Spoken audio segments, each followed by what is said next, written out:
Petrol ते diesel की कीमतें च मामूली कमी कर दी गई। वजारत खजाने की जानिब तो जारी बयान 15 रोज़ ਲਈ पेट्रोलियम मसनूआत की नई कीमतों के नोटिफिकेशन के मुताबिक यकम जून तो पेट्रोल की कीमत ₹4.74 फी लीटर कमी कर दी गई। पेट्रोल की नई कीमत ₹268.36 फी लीटर हो गई। नोटिफिकेशन के मुताबिक डीजल की कीमत ₹3.86 फी लीटर कमी की गई। इस तो बाद डीजल की नवी कीमत ₹270.22 फी लीटर मुकर्रर हो गई। वजारत खजाने की जानिब तो मिट्टी का तेल भी ₹1.87 फी लीटर सस्ता किया गया, जिस तो बाद मिट्टी के तेल की नई कीमत ₹171.61 फी लीटर हो गई।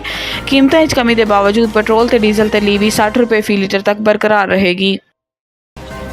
9 मई के असल मुलजिम खैबर पख्तूनख्वा वज़ीर आला बन गए ने। गवर्नर KP लाहौर मीडिया नाल गुफ्तगू करते हुए गवर्नर KP फैसल करीम कुंडी का कहना सी कि वज़ीर आज़म का मशकूर हाँ कि इन्होंने KP लोड शेडिंग कम कर दी। वज़ीर आज़म तो सूबे के मसाइल से बातचीत की है। गवर्नर KP ने कहा है कि मरकज़ से सूबे के दरमियान पुल का किरदार अदा करांगा।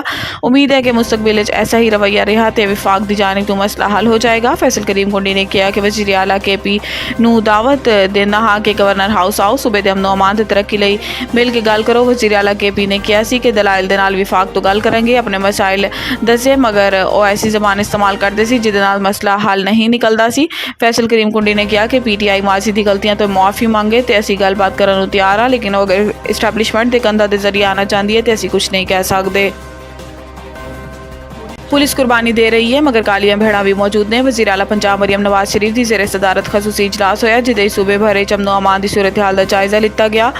IG पंजाब ने अमनो अमान की मजमूई सूरत हाल ते पुलिस की कारकरदगी के बारे ब्रीफिंग दी। इजलास पंजाब की जेलों पेशेवर भिकारियों लिए बैगर बैरक की क्याम तजवीज़ से इतफाक किया गया। मरियम नवाज का कहना सी कि 13 करोड़ आवाम नूं जवाब दे हाँ, पुलिस क्राइम कंट्रोल करे, हकायक तो अखबार नहीं कीतियां जा सकदियां।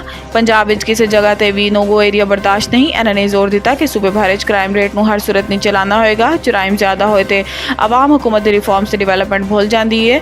पुलिस कुर्बानी भी दे रही है मगर कालियां भेड़ा भी मौजूद ने। पुलिस के नाल हाँ, फोर्स के पीछे खड़ी हाँ, यूनीफॉर्म पहन के इजहार यकजहती किया।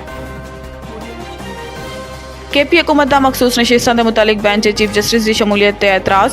जराए के मुताबिक गुज़िश्ता रोज़ एडवोकेट जनरल खैबर पख्तूनख्वा के ऑफिस इजलास होया, जिदे खैबर पख्तूनख्वा हुकूमत ने मखसूस नशिस्तां के मुतालिक बेंच चीफ जस्टिस काजी फाइज ईसा की शमूलियत ते एतराज़ उठाया सी। जराए का दसना है कि बेंच एतराज़ के मुतालिक मंजूरी लई वज़ीर आला खैबर पख्तूनख्वा नूं खत भी लिख दिता गया, जिदे कहा गया है कि PTI के मुतालिक कोई भी केस चीफ जस्टिस ना सुनन।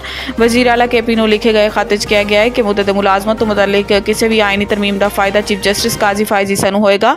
ऐसा वाले तो advocate general KP Faisal Usman ने कहा है कि बेंच के एतराज़ात के मुतालिक खैबर पख्तूनख्वा हुकूमत नूं कोई हिदायत नहीं दी। बतौर एडवोकेट जनरल तमाम जजेस से एतमाद है।